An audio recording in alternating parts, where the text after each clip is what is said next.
Bagaimana caranya mendakwahi ibu saya yang sering berbuat kesyirikan, Ustaz? Syirik itu apa tahu? Lah ini contohnya bagaimana dulu ibu panjenengan yang berbuat syirik, contohnya bagaimana? Apakah meyakini satu benda punya kekuatan sehingga benda yang diyakini itu bisa mendatangkan keselamatan dan bisa mendatangkan madharat, atau minta keselamatan pada benda-benda yang dianggap punya kekuatan. Misalkan minta keselamatan pada Roro Kidul, bakar kemenyan di tempat-tempat yang dianggap keramat, memohon pada orang yang memohon kekuatan pada orang yang dianggap pinter, atau bagaimana contohnya?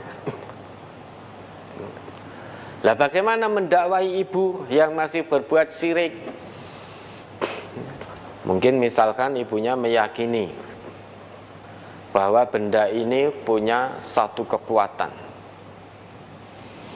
sehingga yakin betul bahwa benda ini bisa mendatangkan keselamatan, bisa mendatangkan rezeki, bisa mendatangkan musibah.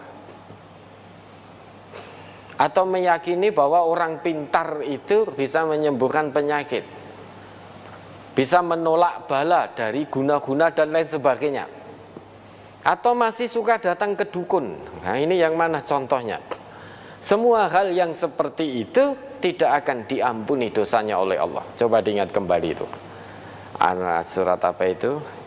Ayat 70 itu loh. Ayat 116 ya, 116 ya. Anisa, enggak salah, 116. Innallah la yaghfiru ayyushraka bihi wa yaghfiru ma duna dzalika liman yasha itu. Surat An-Nisa surat keempat ayat 116.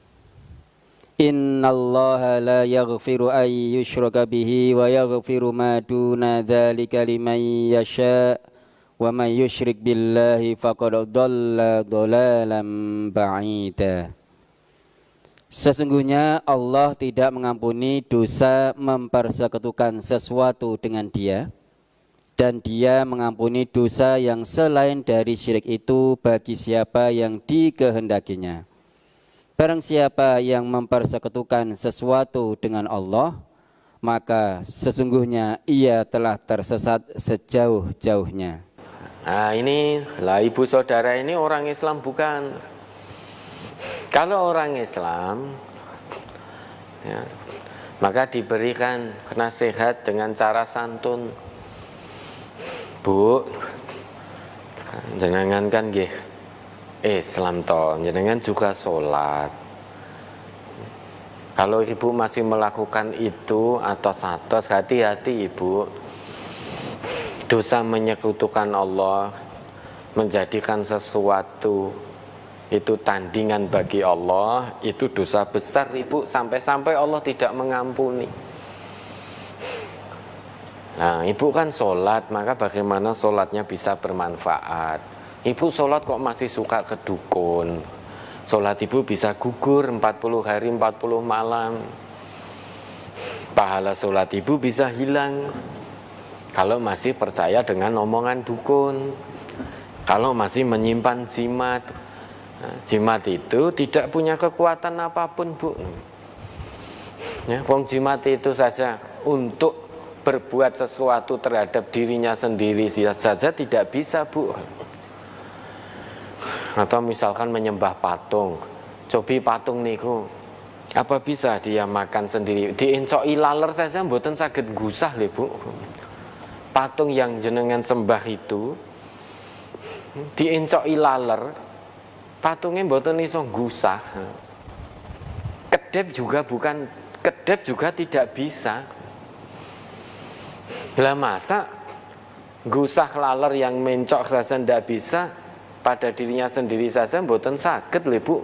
Mosok kan gusah laler sing mencok tenggene jenengan.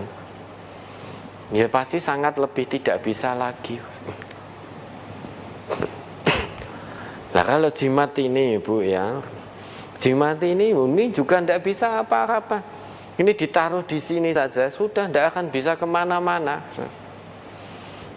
Tidak akan bisa kemana-mana.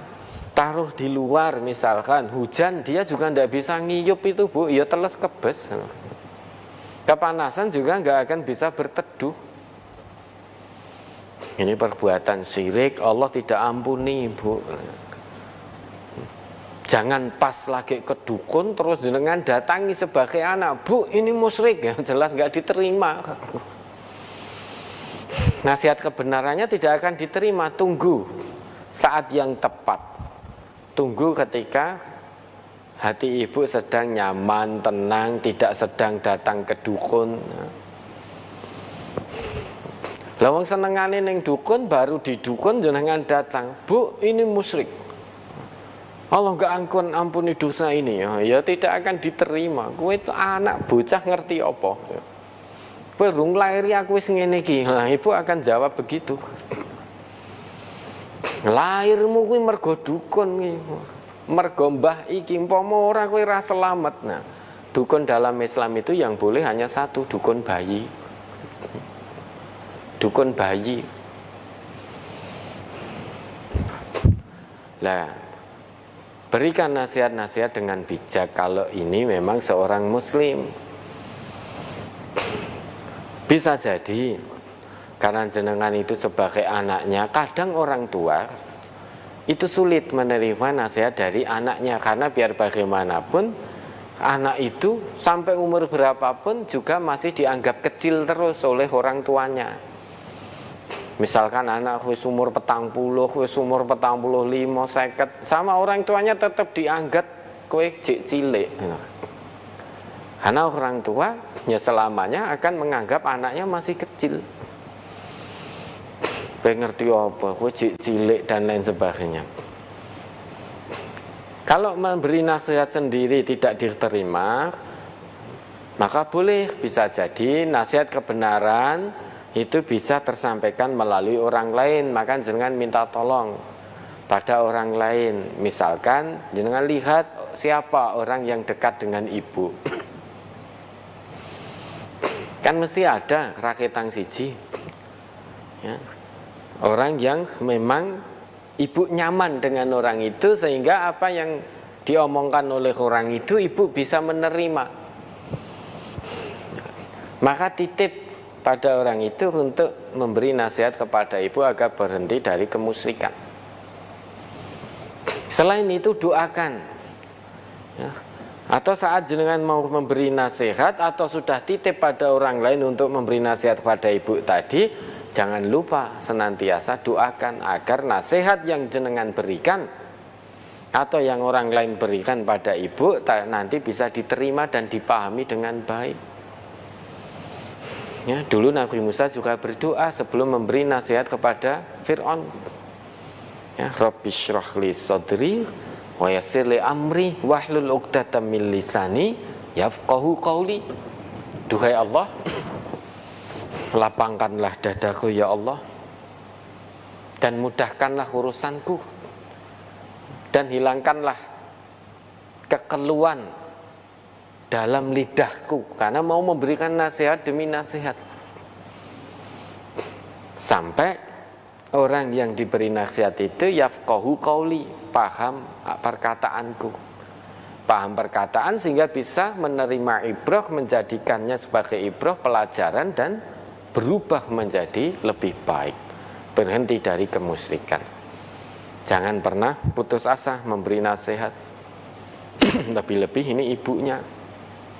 Terus lakukan sendiri dengan cara santun atau titip kepada orang yang memang didengar oleh ibunya.